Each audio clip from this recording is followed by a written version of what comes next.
I did an assessment on a house yesterday, and I don't see too many of these kind of houses. They had a large indoor pool inside the envelope of the house. I go out to this house, and there was just a domino effect of things that were causing probably the most mold growth in an attic I've seen in 10 years. The problem child is that the construction of the house is a hip roof. You take a perfectly rectangle roof and you lean the edges in and it shortens the ridge vent.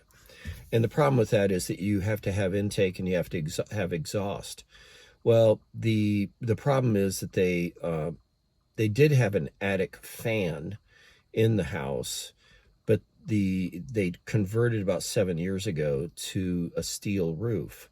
And the fellow who put the steel roof on said, "Oh, you don't need the fan because we're going to have a ridge vent." Well, unfortunately, the ridge vent's only 6 feet long, and the attic is 1,800 square feet. It is a huge attic, and it's only a 212 slope, so it's really not very tall. So it needed every single square foot of ridge vent it could get. Then the other problem is that they didn't have the financial ability to run the air conditioning unit around the pool area. And that's really important because air conditioners remove a lot of water out of the air. They did have a dehumidifier, but the thing to remember is the discharge from a dehumidifier is about 110, 120 degrees.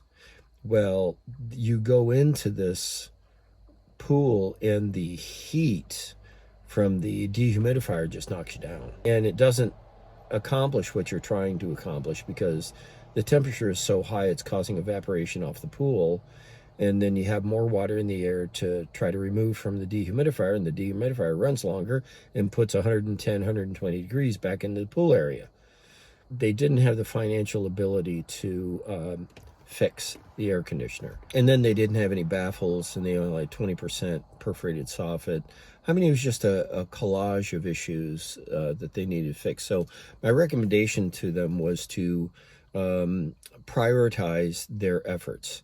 One is to put in the attic fan, abandon the ridge vent, and put in baffles in front of each perforated soffit and see how that affects the dynamics of the house.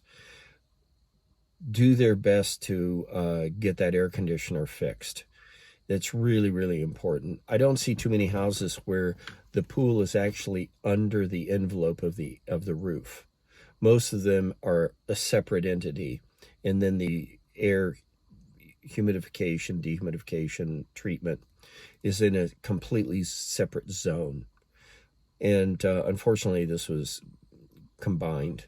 To fix all of this, you really have to pace your expenditures and try not to overdo yourself. It wasn't their fault. I felt pretty sorry for them. All this happened pretty quickly.